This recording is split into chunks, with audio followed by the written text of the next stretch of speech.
Assalamualaikum warahmatullahi wabarakatuh. Salam sehat untuk kita semua. Semoga kita semua selalu mendapat lindungan Allah Subhanahu wa Ta'ala ya.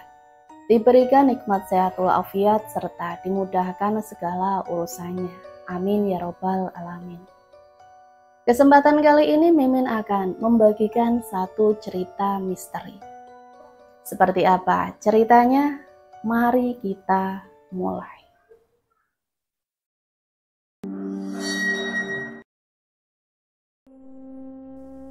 Malam itu hujan turun deras, menampar genting rumah satu persatu, menimbulkan bunyi ritmis yang menusuk telinga.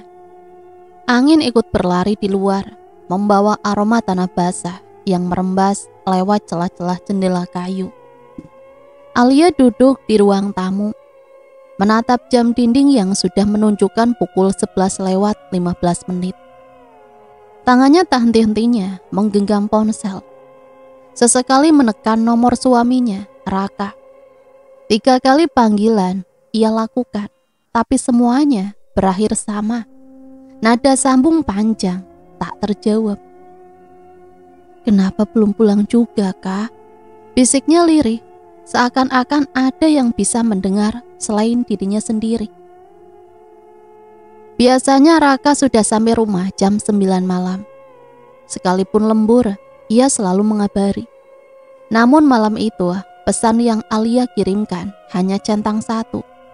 Tak ada balasan, tidak ada kabar. Perasaan aneh merayap di dadanya. Gelisah, ada firasat buruk yang tidak bisa ia jelaskan. Alia berdiri, melangkah, mondar-mandir di ruang tamu. Televisi dibiarkan menyala tanpa suara. Hanya cahaya samar layar biru yang menerangi ruangan. Hujan semakin deras, petir sesekali menggelegar, membuat kaca jendela bergetar halus.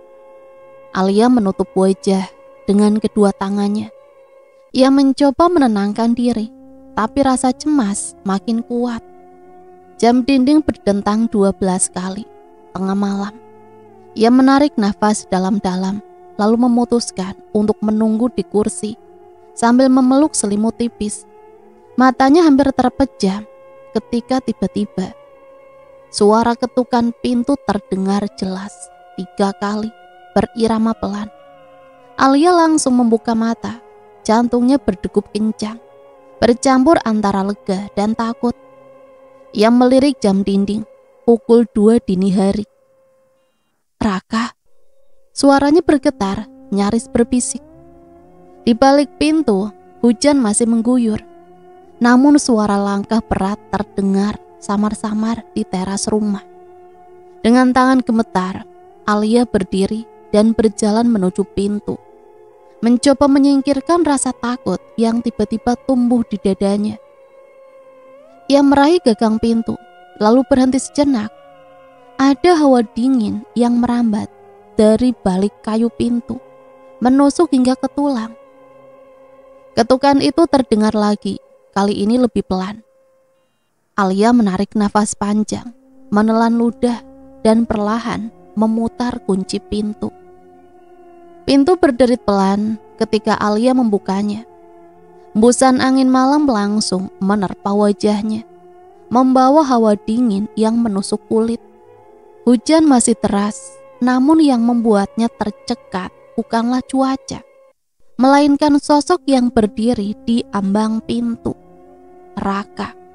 Tubuhnya basah kuyup, rambutnya menempel di dahi, bajunya kusut, dan wajahnya pucat pasi, seakan semua warna telah lenyap darinya. Tapi meski aneh, Alia merasa lega bukan main. "Kak, kenapa baru pulang? Aku khawatir sekali." Suaranya parau, matanya berkaca-kaca. Ia hendak memeluk suaminya, namun langkahnya terhenti ketika merasakan hawa dingin yang lebih menusuk saat mendekat. Tubuh Raka seolah memancarkan dingin itu, seperti seseorang yang berdiri lama di bawah hujan, atau lebih dari itu, seperti seseorang yang baru keluar dari ruang jenazah. Raka menatapnya dengan senyum tipis. hampir seperti senyum yang dipaksakan. Maaf, aku pulang terlambat. Suaranya pelan, serak, dan anehnya nyaris tenggelam oleh suara hujan. Alia mengangguk cepat, menyingkirkan rasa aneh yang menyelimutinya. Ia hanya terlalu gembira bisa melihat suaminya kembali. Masuklah kak, kau pasti kedinginan. Raka melangkah masuk. Setiap langkahnya menimbulkan jejak air di lantai. Meski anehnya, bau tanah basah lebih menyengat dibanding aroma hujan. Alia buru-buru mengambil handuk. Tapi ketika kembali ke ruang tamu, Raka sudah duduk diam di sofa, menunduk. Ia tampak termenung, matanya kosong menatap lantai. Kak, kenapa kau tidak mengangkat teleponku? Aku hampir gila menunggumu. Alia meletakkan handuk di tangannya. Raka menoleh perlahan, sorot matanya sayu. Aku dengar, tapi aku tidak bisa menjawabnya. Alia terdiam. Tidak bisa, maksudnya? Raka hanya tersenyum samar, tidak ada penjelasan. Hanya tatapan yang membuat hati Alia semakin tak tenang. Ponselnya di meja bergetar tiba-tiba. Nomor tak dikenal muncul di layar. Alia segera mengangkatnya, berharap ada kabar baik. Halo? Suaranya cepat dan panik. Dari seberang terdengar suara lelaki parau, seperti petugas. Apakah ini keluarga Raka Pratama? Alia tercekat, pandangannya langsung beralih pada Raka yang duduk diam di sofa. Iya, saya istrinya. Kami dari kepolisian. Mohon maaf Bu, suami Anda mengalami kecelakaan tadi malam. Saat ini beliau. Suara di ujung telepon terputus oleh dentuman petir. Alia hampir menjatuhkan ponselnya. Ia menoleh ke arah sofa, ingin memastikan. Tapi Raka masih di sana, duduk, menatapnya dengan mata yang kini tampak lebih kosong dari sebelumnya. Alia berdiri kaku di ruang tamu. Ponsel di tangannya nyaris terlepas. Jari-jarinya gemetar mendengar kata-kata dari seberang telepon. Suami Anda mengalami kecelakaan tadi malam.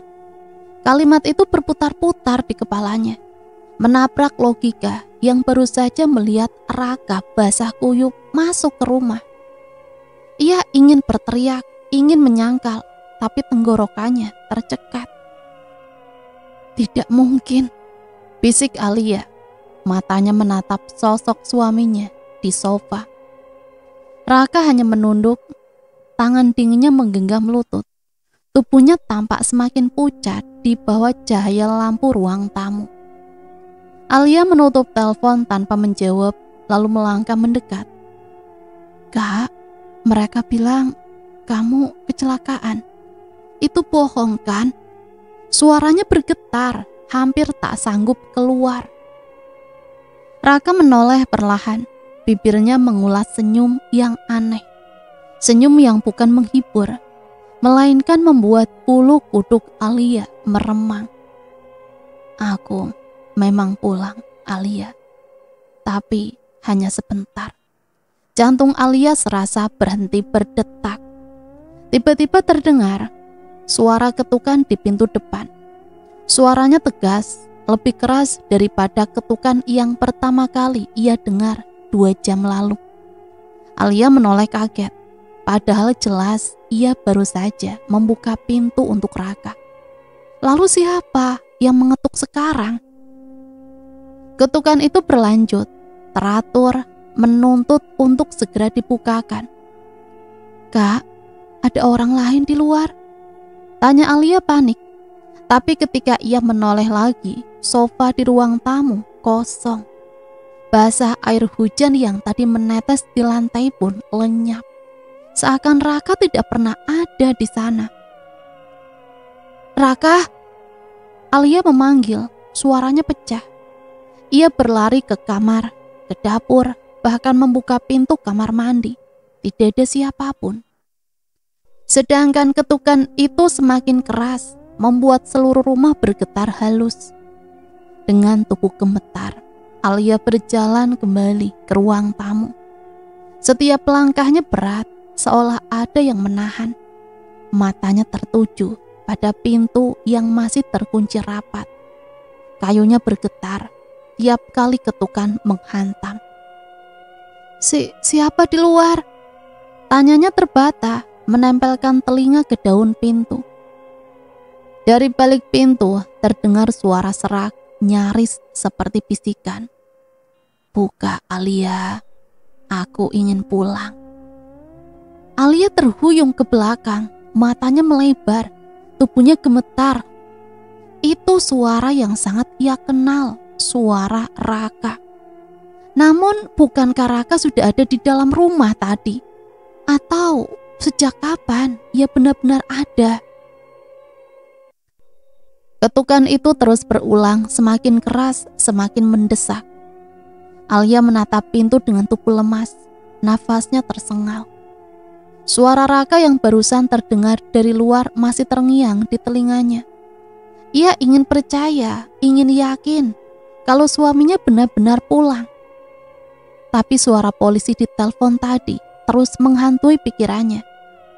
Tidak mungkin, tidak mungkin.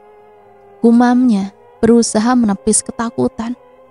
Kalau itu benar Raka, kenapa polisi bilang dia sudah meninggal? Tangannya bergetar ketika ia meraih gagang pintu. Ada hawa dingin menusuk dari balik kayu. Lebih dingin dari udara hujan malam itu. Jantungnya berdetak keras hingga telinganya berdenging. Dengan tubuh gemetar, ia memutar kunci. Perlahan pintu berderit terbuka. Cahaya lampu ruang tamu menyusup keluar, menyinari teras yang gelap. Dan di sana berdiri sosok yang paling ia kenal sekaligus paling ia takuti saat ini, Raka. Namun wujudnya bukan seperti tadi. Tubuhnya basah kuyup, benar, tapi wajah itu pucat pasi, dengan luka menganga di pelipis kanan. Darah yang sudah menghitam menetes perlahan ke pipinya. Matanya sayu, tak sepenuhnya menatap Alia, seolah satu kaki sudah berada di dunia lain.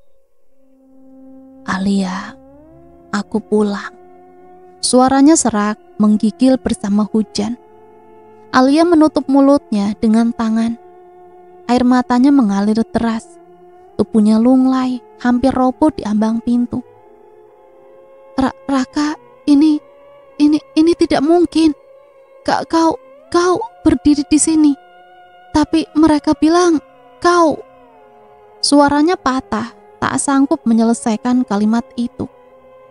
Raka tersenyum tipis, senyum yang menyayat hati.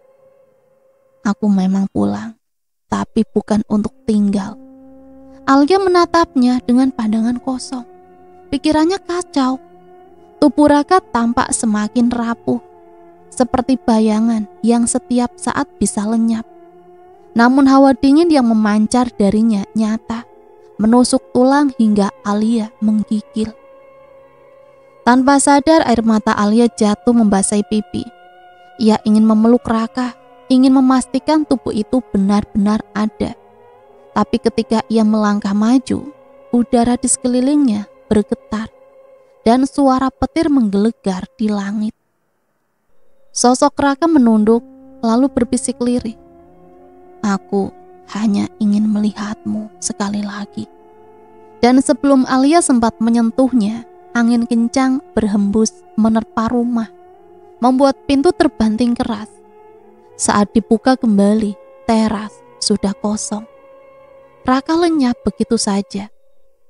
Alia terduduk lemas di lantai. Air matanya jatuh dengan keringat dingin yang membasahi wajah. Jantungnya masih berdegup tak beraturan, seolah tubuhnya baru saja dikejar sesuatu yang tak terlihat. Aku gila, aku pasti gila. Gumamnya, tangannya meremas rambut sendiri. Namun rasa dingin itu masih terasa. Bukan dingin dari hujan, melainkan dingin yang menusuk tulang. Seperti berdiri di dekat liang lahat yang baru digali. Ketika ia mencoba bangkit, suara berderit terdengar dari ruang tamu. Kursi rotan kesayangan Raka bergerak pelan, berayun maju mundur dengan sendirinya. Alia tertegun, tubuhnya kaku. "Kak," suaranya lirih, hampir tak terdengar. Dari arah kursi perlahan muncul sosok yang familiar. Raka duduk tenang dengan tatapan kosong, namun senyumnya samar. Pakaian yang basah masih meneteskan air, meninggalkan genangan kecil di lantai. Alia menutup mulutnya, air matanya kembali mengalir deras. "Raka, apa ini benar-benar kamu?"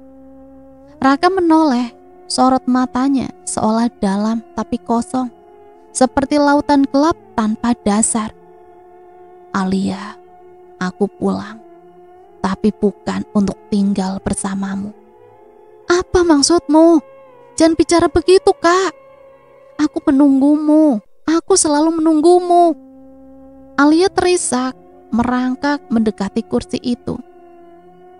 Raka menghela nafas panjang, suara yang terdengar seperti desahan angin malam. "Semalam, aku berusaha pulang. Aku ingat, aku menelponmu. Tapi setelah itu, semuanya gelap." Alia menggeleng keras, menutup telinganya. "Tidak, jangan katakan itu. Aku masih di sini. Aku bisa melihatmu. Aku bisa mendengar suaramu, Kak." Raka menatapnya, lalu berkata pelan, seakan setiap kata keluar dengan susah payah. "Aku tidak lagi hidup, Alia. Aku kembali hanya untuk berpamitan." Suasana hening, hanya suara hujan yang masih deras di luar, bercampur dengan tangisan Alia yang pecah tanpa bisa dibendung. "Aku tidak peduli. Kalau kau hantu sekalipun, jangan tinggalkan aku. Jangan pergi, Kak.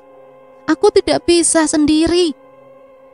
Raka bangkit dari kursi, melangkah perlahan ke arah Alia. Setiap langkahnya menimbulkan bunyi berderak di lantai kayu.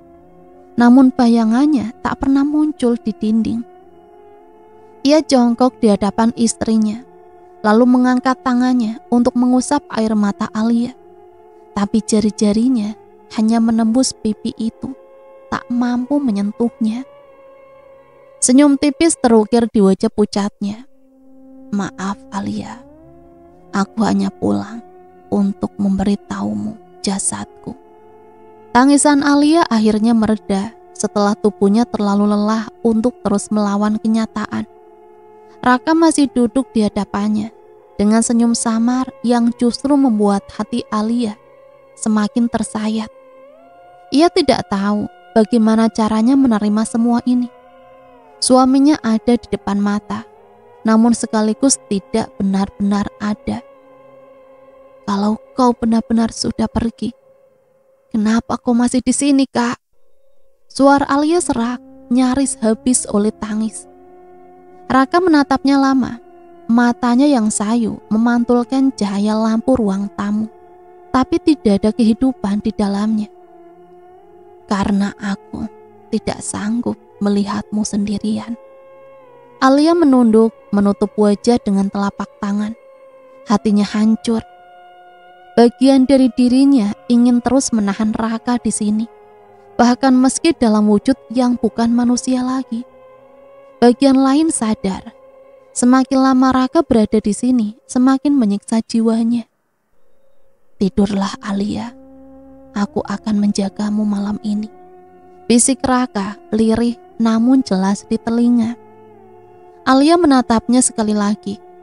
Walau takut, walau hatinya sakit, ada ketenangan aneh yang hadir dalam suaranya. Dengan langkah gontai, ia masuk ke kamar, merebahkan diri di ranjang.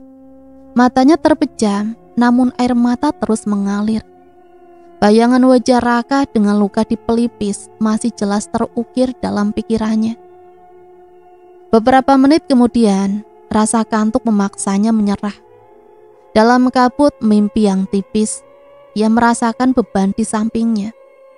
Seperti ada seseorang yang berbaring di sebelahnya, hangat. Tidak, yang terasa hanyalah dingin yang menusuk, seolah ia berselimut kabut. Ia memeluk selimut lebih erat, mencoba menipu diri sendiri. Raka masih di sini, dia menemaniku, bisiknya sebelum akhirnya tertidur.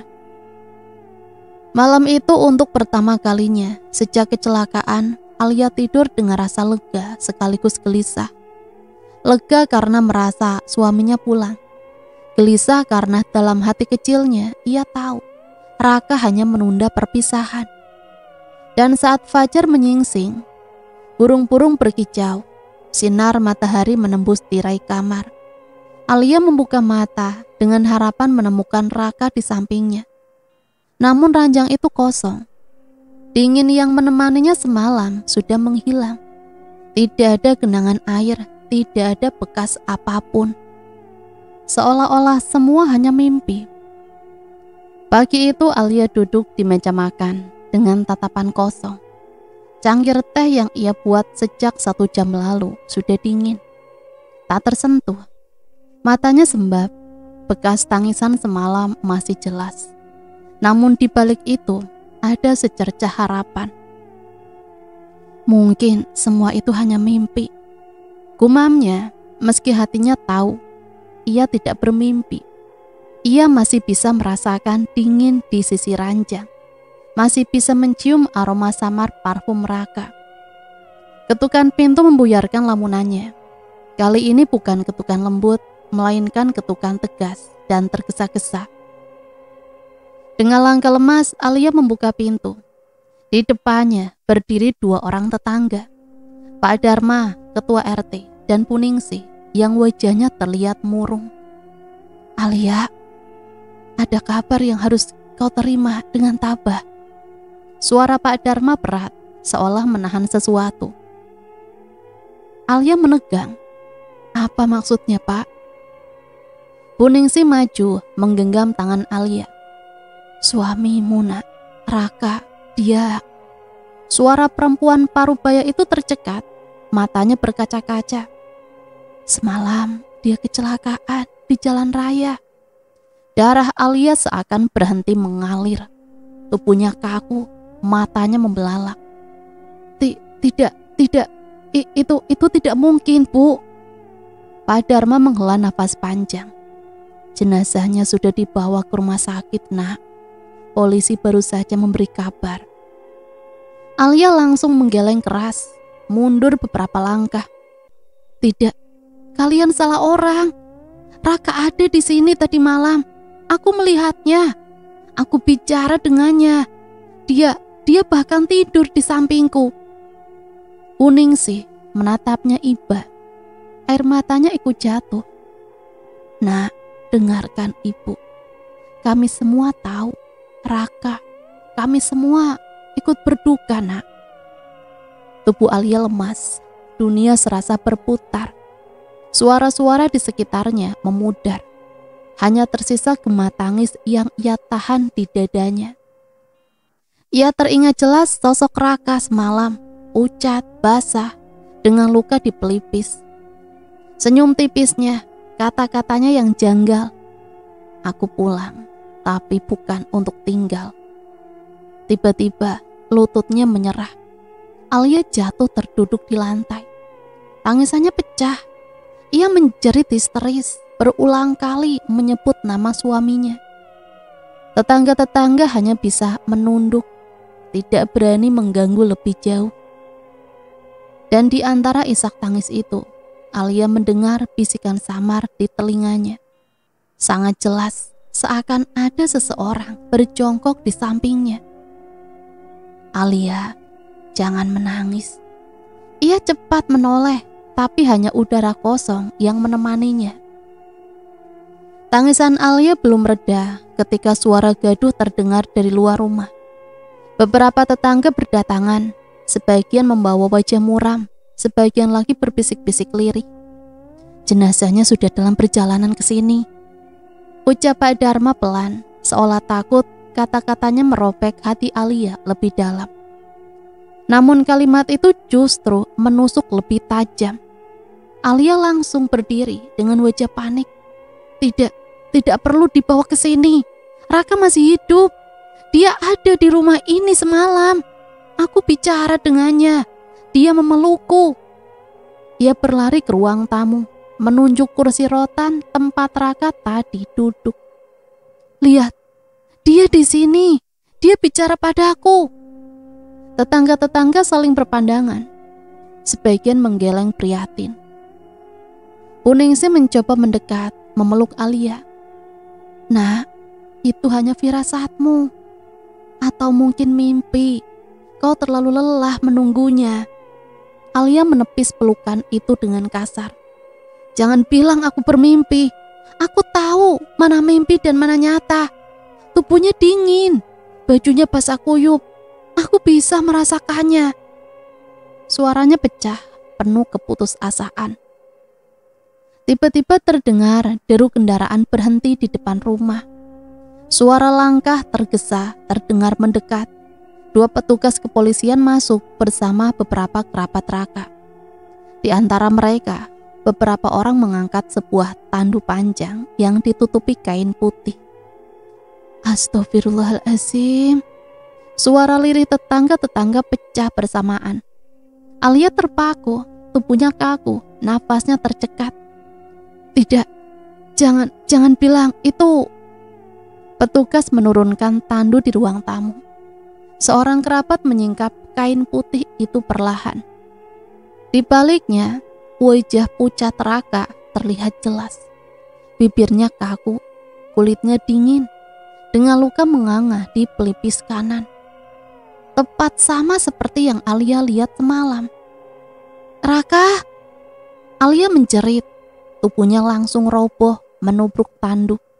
Ia menangis histeris, mengguncang tubuh dingin itu berulang kali. Bangun kah? Tolong bangun, jangan tinggalin aku kah? Tetangga-tetangga berusaha menahan Alia, tapi ia meronta, memeluk erat tubuh suaminya yang sudah tak bernyawa.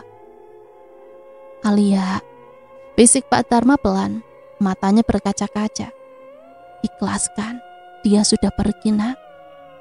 Namun Alia menggeleng keras. Tidak, dia belum pergi. Dia sudah pulang. Dia bilang padaku semalam. Dia ada di sini, Pak. Dia berjanji menemaniku, Pak. Tangisannya pecah lagi, memenuhi ruangan. Dan entah hanya halusinasi atau kenyataan. Di sela-sela isaknya, Alia merasa tangan dingin itu sempat menggerakkan jarinya, seolah mengusap punggungnya sendiri, lalu hening. Rumah Alia sore itu penuh sesak. Kursi-kursi plastik berderet di ruang tamu dan teras. Suara lantunan doa bergema dari pengeras suara kecil. Bau bunga melati bercampur dengan dupa menyesakkan dada, seakan udara pun ikut berduka. Jasad Raka dibaringkan ke ruang tengah, ditutupi kain kafan putih. Jasadnya sudah dirapikan, tapi luka di pelipis kanan tetap terlihat samar meski telah ditutupi kapas. Alia duduk di samping jasad itu, wajahnya pucat dan sembab.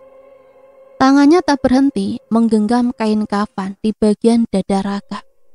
Matanya kosong, seolah tak lagi melihat orang-orang yang hilir mudik di sekitarnya. Sabarlah, nak, bisik Puningsih yang duduk di samping mencoba menenangkan. Namun Alia tidak menjawab. Ia hanya menatap lurus wajah suaminya yang kaku. Sesekali bibirnya bergetar, menyusun kata yang patah-patah. Kau pulang, tapi begini caranya, Kak. Kau bilang hanya sebentar, hanya sebentar. Orang-orang mulai khusyuk membaca doa. Namun telinga Alia seakan tuli. Yang ia dengar hanyalah gema suara Raka semalam. Aku pulang, tapi bukan untuk tinggal. Tangisannya pecah lagi, tubuhnya menunduk di atas dada Raka. Kak, kalau kau dengar aku, bangunlah, Kak, sekali lagi. Aku tidak peduli kalau hanya sebentar. Aku mohon, jangan tinggalkan aku sendirian, Kak. Hening. Lalu samar-samar Alia merasakan sesuatu. Ada hawa dingin merambat di punggung tangannya yang menggenggam kain kafan. Ia menoleh cepat. Orang-orang di sekitarnya tetap larut dalam doa, tak seorang pun menyadari. Namun Alia jelas merasakan jari-jari itu. Jari-jari dingin yang seakan berusaha membalas genggamannya dari balik kain kafan. Tubuhnya bergetar hebat. Air matanya semakin deras. Ini bercampur dengan senyum getir. "Kau masih di sini, Kak. Aku tahu kau masih di sini." Tiba-tiba kain kafan di bagian dada Raka bergerak pelan, seperti naik turun oleh nafas yang samar. Alia tercekat, hampir berteriak. Namun saat ia menatap lebih dekat, gerakan itu lenyap. Kain kembali rata, seolah tidak pernah terjadi apa-apa. Orang-orang masih khusyuk membaca doa, tak seorang pun melihat apa yang Alia lihat.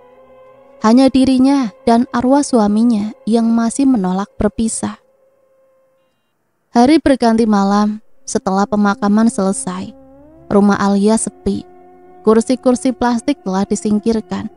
Bunga tabur berserakan di halaman, dan suara doa yang tadinya memenuhi udara, kini diganti hening yang mencekam. Alia duduk sendirian di kamar, tubuhnya masih lemas setelah seharian menangis. Namun rasa lelah itu tidak bisa mengusir resah yang menghantui pikirannya. Kenapa semua terasa salah? Kenapa seolah dia masih di sini? Bisiknya lirih, tatapannya terhenti pada sebuah benda di meja kecil dekat ranjang. Ponsel Raka. Seorang kerabat menyerahkannya tadi sore. Bilang ponsel itu ditemukan polisi di lokasi kecelakaan. Dengan tangan gemetar, Alia meraih ponsel itu. Layar retak di beberapa bagian, tapi masih bisa menyala. Saat ia membukanya, dada Alia sesak. Wallpapernya masih foto mereka berdua, tersenyum di tepi pantai. Kotak masuk penuh dengan pesan dari dirinya semalam.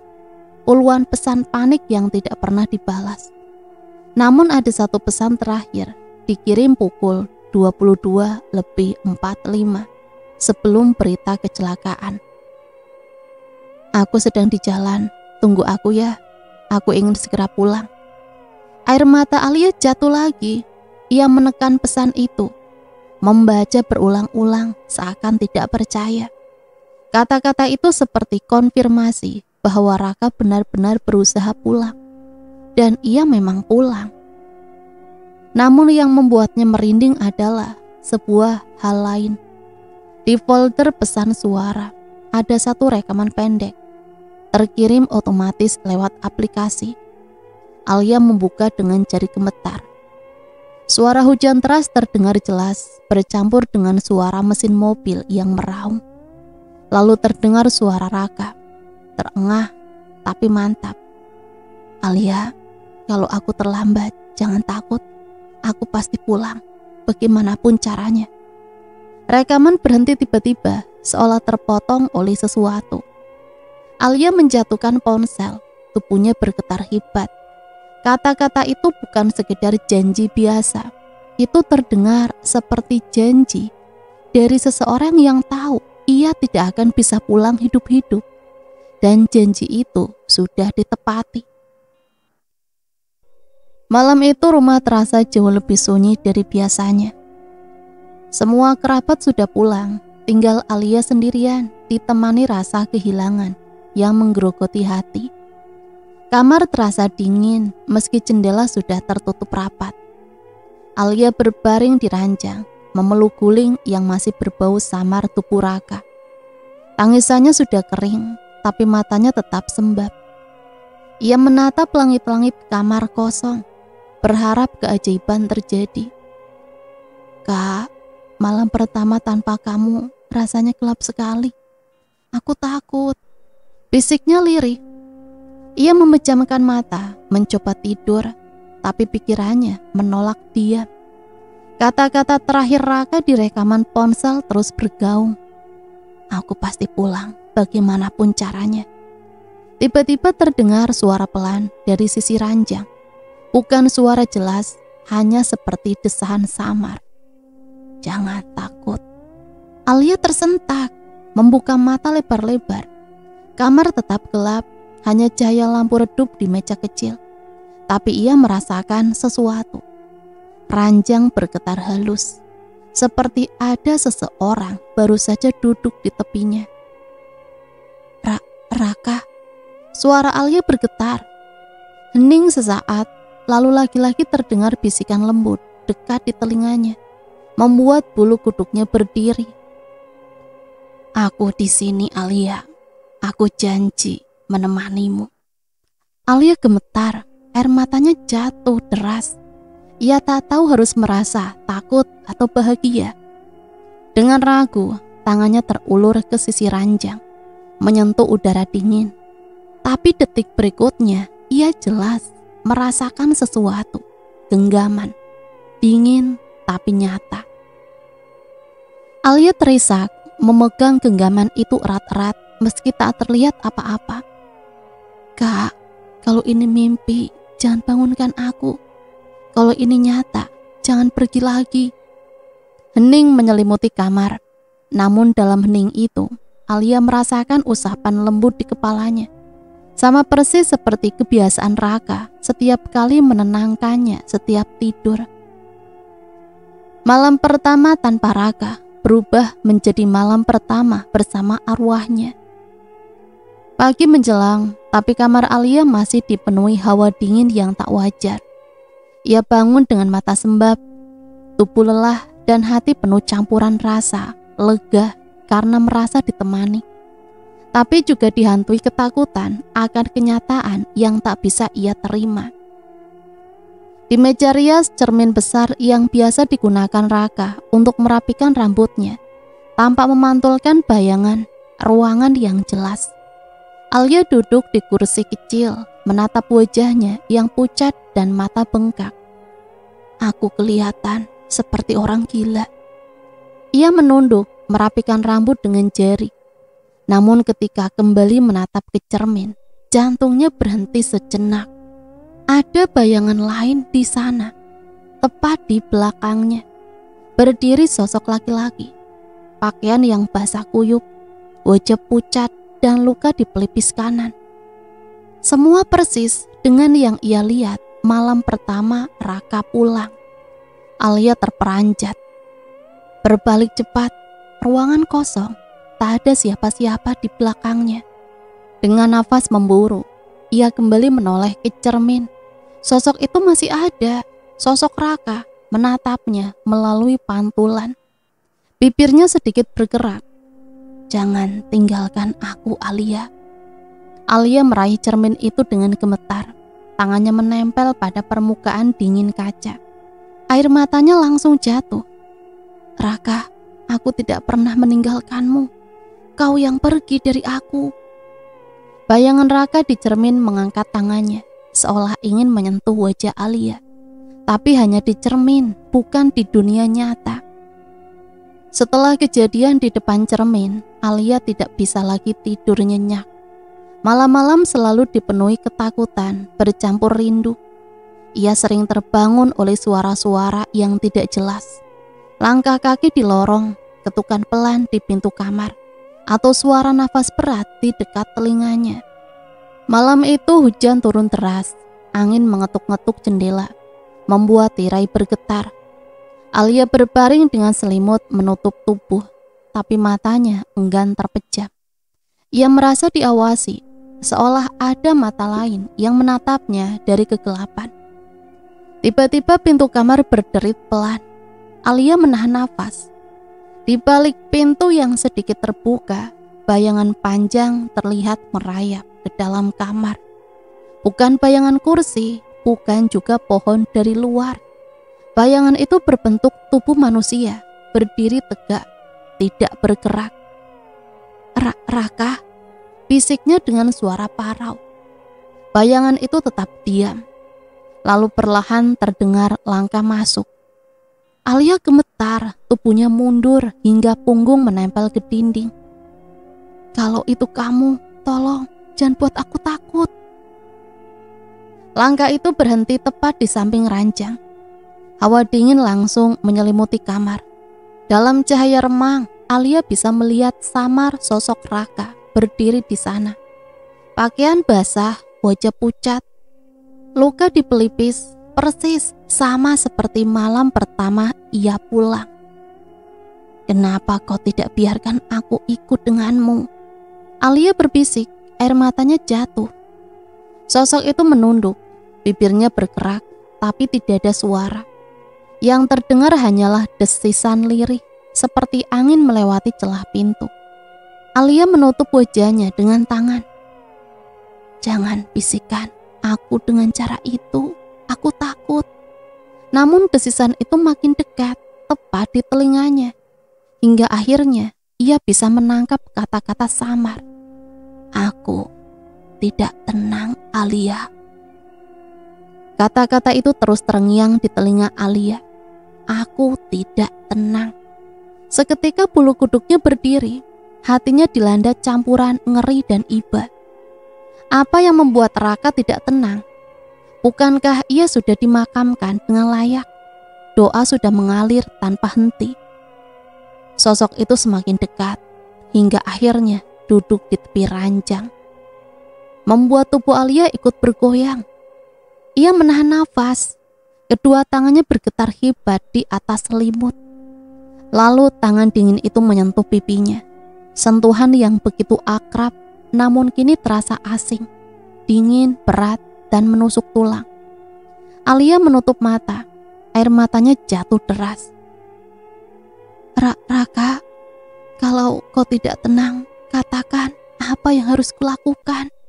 Aku akan lakukan apa saja. Sosok itu tidak menjawab, hanya menatap dengan mata redup, penuh kerinduan. Alia bisa melihat jelas luka di pelipisnya. Masih seolah basah, meneteskan darah yang tidak pernah kering. Kenapa kau pulang dengan cara seperti ini? Alia berbisik, suaranya pecah di antara tangis. Seketika terdengar bunyi keras dari luar jendela, seperti batu dilemparkan ke kaca. Alia terlonjak, menoleh cepat. Tirai berkibar, kaca retak kecil di pojok jendela. Saat ia kembali menoleh ke ranjang, sosok Raka sudah lenyap. Hanya kasur yang masih terasa hangat di tepi, dan di pipinya, bekas dingin dari sentuhan itu tidak juga hilang.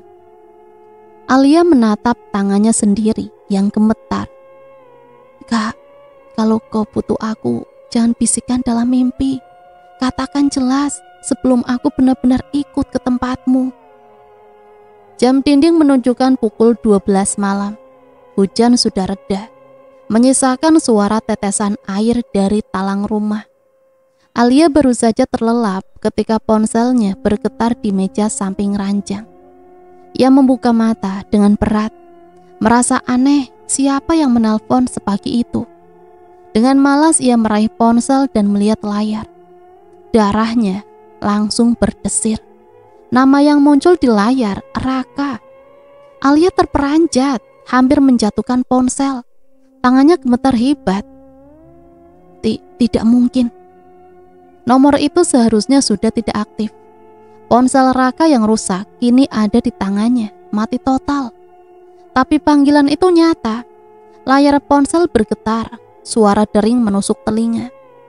Dengan nafas tercekat, Alia menggeser tombol hijau. Halo? Suaranya bergetar, hening. Hanya ada suara lirih hujan, sama persis seperti di rekaman terakhir Raka. Lalu samar-samar terdengar suara berat, pecah dan jauh. Alia, aku kedinginan. Alia menutup mulutnya dengan tangan, menahan isak. Air matanya langsung mengalir. Raka, di mana kamu? Aku kangen sekali, Raka. Suara itu terputus-putus, seperti dari dalam air. Aku masih di jalan. Hujan deras, gelap. Alia terisak semakin keras. Kau sudah sampai rumah. Aku lihat kau sudah bersama aku malam-malam ini. Tiba-tiba suara di seberang berubah jadi erangan, berat dan menyayat. Lalu hanya ada satu kalimat yang terdengar jelas, menggema hingga membuat darah Alia membeku. Aku tidak pernah pulang. Panggilan terputus, layar ponsel kembali gelap. Alia terdiam, tubuhnya gemetar hebat. Kata-kata itu menghantam hatinya lebih keras daripada apapun. Jika benar Raka tidak pernah pulang, lalu siapa yang selama ini menemaninya di kamar? Pagi itu Alia berangkat ke pemakaman seorang diri. Matanya merah karena semalaman tidak tidur. Pikirannya berkecamuk dengan pertanyaan yang tak kunjung terjawab. Kata-kata di telepon semalam terus menghantuinya. Aku tidak pernah pulang. Kuburan Raka masih baru, tanahnya basah karena hujan semalam. Taburan bunga setengah layu menebarkan aroma getir yang menusuk hidung. Udara di sekitarnya terasa lebih dingin dari biasanya, membuat Alia merapatkan jaket tipisnya. Ia duduk bersila di depan nisan. Jemarinya menyentuh papan kayu yang masih lembab. Raka, kalau kau memang di sini, kenapa aku merasakan kamu ada di rumah? Kau bilang kau pulang, tapi semalam kau bilang kau tidak pernah pulang. Yang mana yang benar, Kak? Angin berembus kencang, menggoyangkan dedaunan di sekitar pemakaman. Alia memejamkan mata, menunggu tanda apapun. Tiba-tiba tanah di depan nisannya tampak berguncang pelan, seperti bernafas. Alia terperanjat, tubuhnya mundur, nafasnya tercekat. Astagfirullahaladzim, bisiknya ketakutan. Dari dalam tanah itu terdengar suara lirih, serak, dan penuh rintihan. Suara yang sangat ia kenal. Alia, dingin Alia, gelap, jangan biarkan aku di sini sendirian. Air mata Alia langsung pecah. Ia menunduk, menekan telinganya dengan kedua tangannya. Tapi suara itu tetap jelas, menggema langsung ke dalam kepalanya. Lalu di antara bunga tabur, kelopak mawar merah satu persatu berguguran sendiri, jatuh ke tanah basah. Saat Alia menatap nisan lagi, matanya membelalak. Di permukaan kayu nisan yang lembab, seolah tergores sendiri, muncul tulisan samar. Bantu aku pulang. Alia menjerit, tubuhnya gemetar hebat. Ia berlari meninggalkan makam. Tapi suara lirih itu terus mengikuti langkahnya, seolah tanah dan udara ikut bersuara. Alia, jangan tinggalkan aku. Malam itu Alia akhirnya tertidur setelah menangis lama sekali. Suara lirih dari makam masih terngiang, membuat pikirannya kacau. Ia hanya ingin semuanya berakhir, tapi rasa rindu dan takut membuatnya terjebak di antara dua dunia. Dalam tidurnya, Alia bermimpi berada di sebuah jalan sepi. Hujan turun deras, jalan licin, lampu jalan mati satu persatu. Dari kejauhan, ia melihat lampu mobil menyala samar. Lalu berhenti tiba-tiba di pinggir jurang. Alia mendekat dengan langkah berat. Di balik kabut hujan, ia melihat sosok Raka berdiri di samping mobil itu.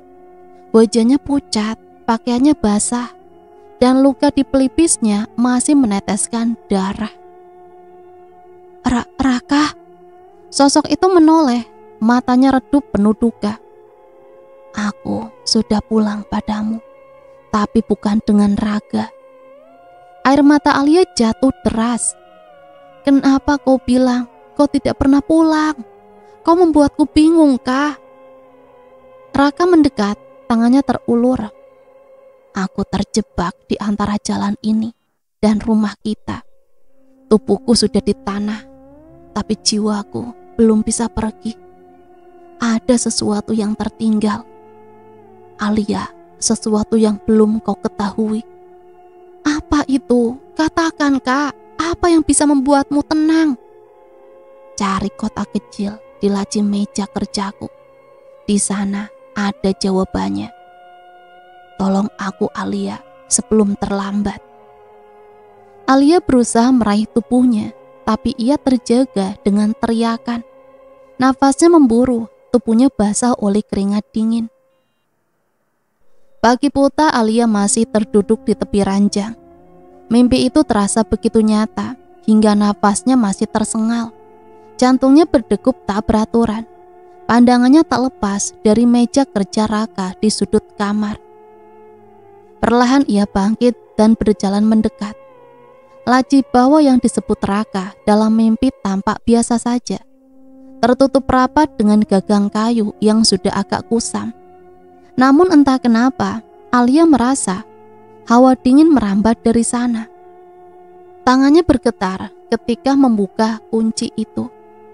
Di dalam laci ada sebuah kotak kayu kecil, berukir sederhana. Kotak itu berdebu seolah sudah lama tidak disentuh. Alia meraih lalu membawanya ke meja. Dengan hati-hati ia membuka penutupnya. Di dalam kotak itu terdapat beberapa benda. Sebuah cincin perak yang tidak pernah ia lihat sebelumnya. Foto Raka bersama seorang perempuan tak dikenal. Wajahnya setengah terlipat, seperti sengaja disembunyikan. Dan sebuah amplop putih kusam dengan namanya tertulis di luar, untuk Alia. Tubuh Alia langsung lemas, tangannya gemetar hebat saat meraih amplop itu. "Kak, apa yang kau sembunyikan dariku, Kak?" Namun sebelum ia sempat merobek amplop itu, lampu kamar tiba-tiba berkedip-kedip. Hawa dingin menusuk ruangan. Dari sudut mata, ia melihat bayangan Raka berdiri menatapnya, wajahnya kelam. "Jangan takut, kau harus tahu kebenarannya." Alia memeluk amplop itu erat-erat, tak tahu apapun isi surat ini akan mengubah segalanya. "Bacalah, Alia, dan kau akan tahu kenapa aku bisa pergi."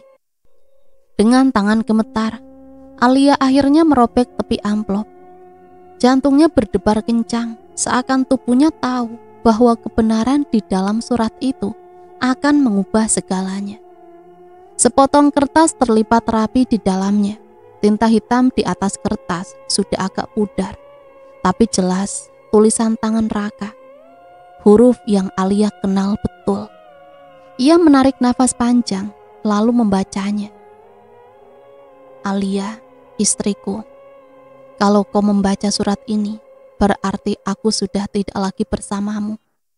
Maafkan aku karena harus menyembunyikan sesuatu darimu.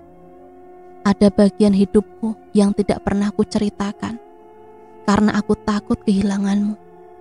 Sebelum aku menikah denganmu, ada seseorang dalam hidupku. Dia perempuan baik, tapi hubungan kami berakhir dengan pahit. Aku menyimpannya dalam diam, berharap masa lalu itu menghilang dengan sendirinya. Tapi ternyata masa lalu itu kembali menghantuiku. Cincin yang kau temukan adalah miliknya. Aku tidak pernah punya keberanian untuk membuangnya. Foto itu pun tersisa ketika aku mencoba menyingkirkan semuanya. Aku simpan di kotak itu, berharap kau tidak pernah menemukannya. Jika aku nanti mati, mungkin ini bukan hanya kecelakaan. Ada sesuatu yang mengikutiku. Sejak hari perpisahan itu, aku merasakannya, Alia. Bayangan yang selalu berdiri di sudut kamar, suara lirih yang memanggil di tengah malam. Aku takut ia menuntut sesuatu dariku atau darimu. Tolong jangan benci aku. Yang kuinginkan hanya satu, jaga dirimu. Kalau kau merasa aku pulang suatu hari, percayalah, itu bukan sepenuhnya aku. Tangan Alia bergetar, air matanya jatuh menodai tinta surat itu. Dunia serasa berputar, hatinya perih, bukan hanya karena rahasia masa lalu Raka, tapi juga karena ada sesuatu yang jauh lebih menyeramkan daripada sekedar kehilangan. Lampu kamar berkedip lagi. Dari belakang terdengar suara kursi berderit. Alia menoleh cepat. Kotak kayu di meja kini terbuka lebih lebar. Foto yang tadi setengah terlipat kini terbuka penuh. Wajah perempuan dalam foto itu terlihat jelas. Mata Alia membelalak, jantungnya hampir berhenti. Perempuan itu tersenyum menatap kamera. Senyum tipis yang sama persis dengan bayangan yang beberapa kali muncul di rumahnya sejak Raka tiada. Foto itu terjatuh dari kotak, meluncur ke lantai. Alia menatapnya dengan tubuh kaku. Wajah perempuan itu kini jelas, dengan senyum tipis yang membuat darah Alia serasa membeku. Tidak mungkin. Astagfirullah, tidak mungkin. Namun saat ia hendak mengalihkan pandangan, ruangan seakan meredup. Lampu kamar berkedip-kedip lalu padam total. Dalam kegelapan, suara langkah pelan terdengar mendekat. Suara hak sepatu menghantam lantai kayu. Satu persatu, teratur. Alia menahan nafas, kedua tangannya menggenggam erat surat Raka. Siapa? Siapa di sana? Suaranya pecah, penuh ketakutan. Dari kegelapan samar-samar muncul bayangan seorang perempuan. Tubuhnya tinggi, rambut panjang terurai menutupi sebagian wajah. Ketika lampu berkedip lagi sesaat, Alia melihat jelas itu perempuan di foto. Dan senyumannya sama persis. Alia mundur hingga punggungnya menempel ke dinding. Air matanya tumpah. Apa yang kau mau dariku? Pergi, jangan ganggu aku. Sosok itu tidak menjawab, hanya berdiri menatap. Lalu perlahan kepalanya miring ke kanan dengan gerakan tak wajar. Senyum di bibirnya melebar, terlalu lebar untuk ukuran manusia. Suara lirih menggema, bukan dari mulut sosok itu, tapi langsung dari udara di sekitar Alia. Dia janji akan kembali padaku. Tapi dia memilihmu. Dia meninggalkan aku. Dan sekarang kau harus merasakan apa yang kurasakan. Senyum itu makin lebar, matanya mendelik kosong. Bayangan hitam menjalar dari kakinya, merayap di lantai, mendekati Alia. Alia berteriak histeris, merapatkan tubuh ke dinding, memeluk surat Raka erat-erat. Di tengah ceritanya, samar-samar suara Raka kembali terdengar. Alia, jangan percaya padanya. Dia yang membawaku ke kematian. Alia menoleh ke arah suara itu. Namun sosok perempuan itu tiba-tiba lenyap. Yang tersisa hanya foto di lantai dan senyum beku dari wajah yang kini terasa hidup di dalam gambar itu. Malam itu menjadi malam paling menyesakan dalam hidup Alia. Setelah sosok perempuan itu menghilang, rumahnya tak lagi sama. Jam dinding berhenti berdetak pada pukul 1 dini hari. Seolah waktu enggan bergerak, udara di dalam rumah semakin dingin. Nafas Alia membentuk uap meski ia berada di ruang tertutup. Ia mencoba berbaring di ranjang sambil memeluk surat Raka erat-erat, berharap bisa tidur walau hanya sejenak. Tapi setiap kali memejamkan mata, ia mendengar suara lirih, bisikan perempuan, tawa samar, atau suara langkah kaki berputar mengelilingi ranjang. Kau sudah merebutnya dariku. Sekarang kau tak boleh tidur tenang. Alia menutup telinga dengan bantal, menangis sejadi-jadinya. Tolong, jangan ganggu aku. Tiba-tiba kaca jendela kamarnya berembun, dan di sana muncul tulisan samar, seolah digores dengan jari dari luar. Milikku. Alia terlonjak, mendekap bantal erat-erat, tubuhnya menggigil hebat. Tak lama kemudian, pintu kamar berderit terbuka sendiri. Dari celah kegelapan koridor, terdengar suara gesekan kuku di dinding. Semakin lama semakin mendekat. Alia memberanikan diri bangkit, mengambil ponsel di meja samping ranjang. Layarnya menyala. menunjukkan pukul 1 dini hari masih sama, tak berubah sejak jam dinding berhenti. Ia mencoba menelpon seseorang, siapapun, tapi setiap kali layar ponsel menyala, hanya ada satu nama yang muncul di daftar panggilan masuk. Raka. Padahal Raka sudah tiada. Alia menjerit, memeluk dirinya sendiri di sudut kamar. Malam terasa begitu panjang, seakan tidak pernah berakhir. Pagi menjelang, tapi rumah Alia masih diselimuti hawa muram. Jam dinding yang semalam berhenti pada pukul 1 dini hari, kini berdetak kembali, seolah tak ada yang terjadi. Namun Alia tahu, malam itu bukan mimpi. Ponselnya masih tergeletak di lantai dengan layar retak. Ia menatapnya ragu-ragu, lalu memberanikan diri membuka kembali pesan suara dari nomor Raka. Suara desis dan gangguan statis memenuhi telinga. Alia memejamkan mata, mencoba fokus. Di balik gemuruh itu, suara Raka terdengar jelas, lirih namun putus asa. Alia, aku tidak jatuh sendiri. Dia mendorongku. Tubuh Alia kaku. Kata-kata itu menusuk hatinya. Jadi kecelakaan Raka bukan kecelakaan. Namun sebelum Alia bisa mencerna, suara tawa perempuan itu muncul lagi. Dingin dan panjang. Disusul bisikan yang membuat bulu kuduknya berdiri.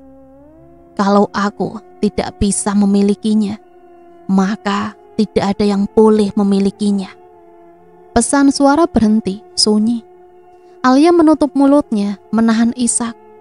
Ya Allah, jadi benar perempuan itu. Ia menatap foto yang semalam jatuh ke lantai. Wajah perempuan itu menatapnya tajam. Senyum beku masih melekat. Kini Alia sadar, sosok itulah yang terus menghantuinya. Sosok yang pernah menjadi bagian masa lalu Raka, yang kini menolak melepaskannya. Alia, dia juga menginginkanmu. Surat di tangannya, foto di lantai, dan pesan suara di ponsel. Semuanya kini menyatu menjadi potongan kebenaran yang menyeramkan. Bukan hanya Raka yang terjebak, Alia pun menjadi target. Malam itu hujan kembali turun deras. Alia duduk di ruang tamu, menyalakan semua lampu rumah, berharap cahaya bisa mengusir bayangan itu. Tapi justru cahaya lampu itulah ia melihat sosok perempuan berambut panjang berdiri di ujung koridor, menatap tanpa berkedip.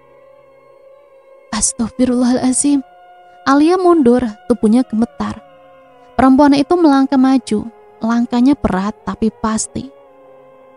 Apa yang kau mau dariku? Teriak Alia sambil berlinang air mata. Sosok itu berhenti, lalu menunduk sedikit. Suaranya lirih, menusuk telinga Alia. Dia memilihmu, jadi kau harus menemaninya. Kalau aku tidak bisa hidup tenang, maka kau pun tidak. Tiba-tiba lampu-lampu padam serentak, rumah gelap gulita. Dari kegelapan, suara kursi bergeser, pintu terbanting, dan cermin di ruang tengah retak sendiri. Alia menjerit, memeluk dirinya.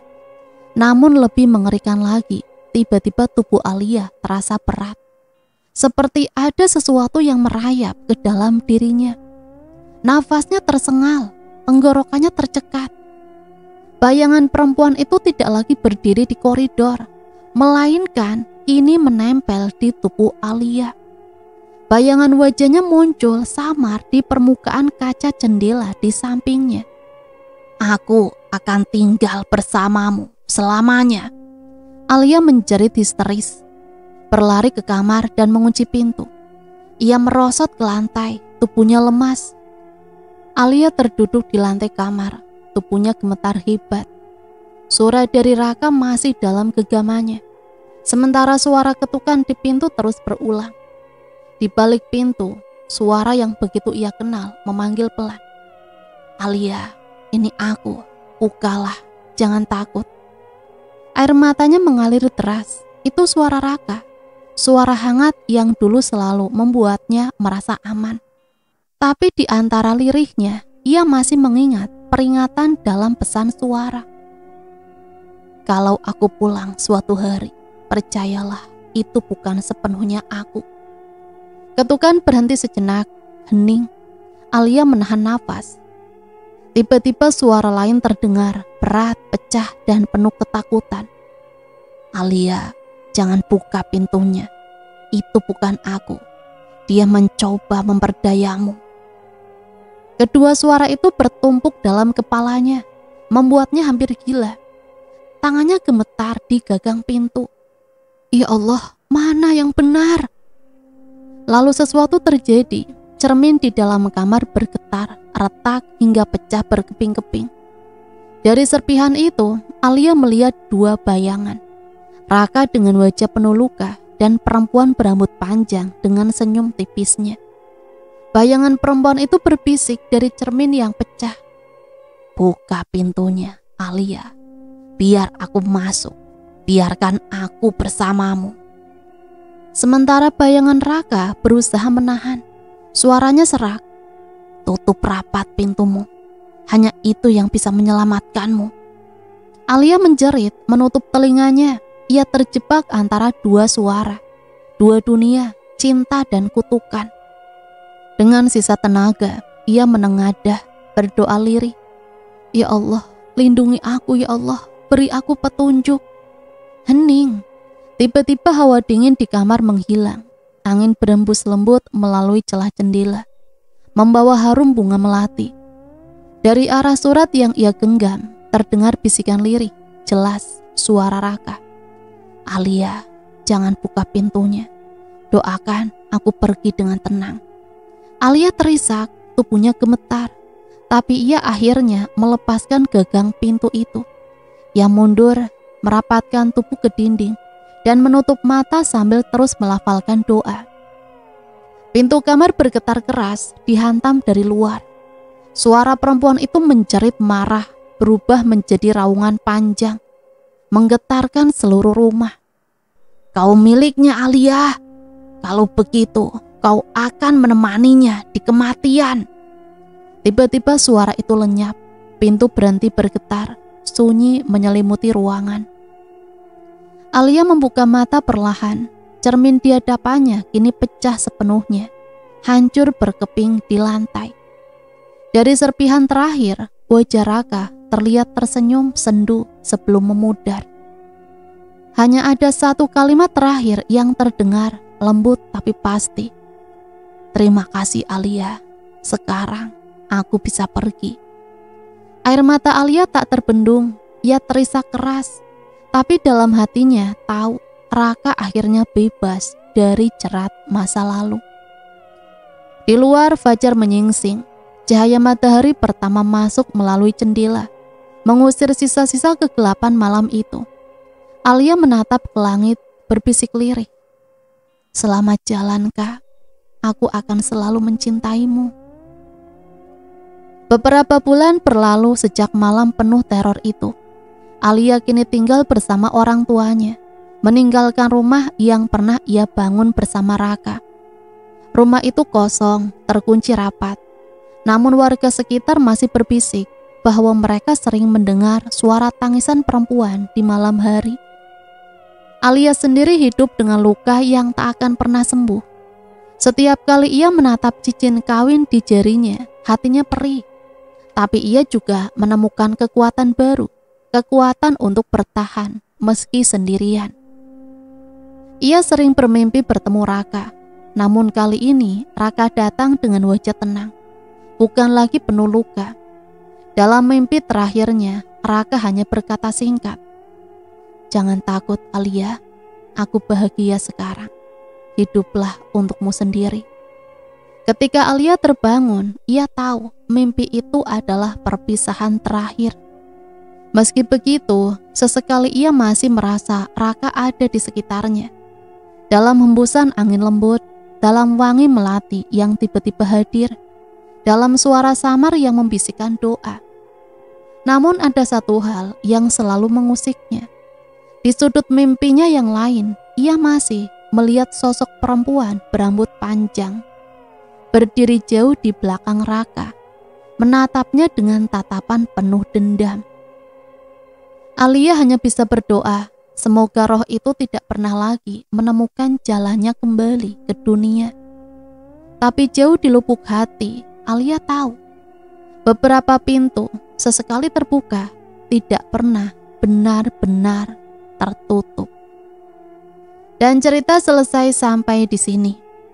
Semoga cerita ini bisa menemani hari-hari teman-teman semua ya. Sampai di sini Mimin pamit undur diri, mohon maaf apabila banyak salah kata. Sampai berjumpa kembali di cerita-cerita misteri selanjutnya. Matur nuwun, wassalamualaikum warahmatullahi wabarakatuh.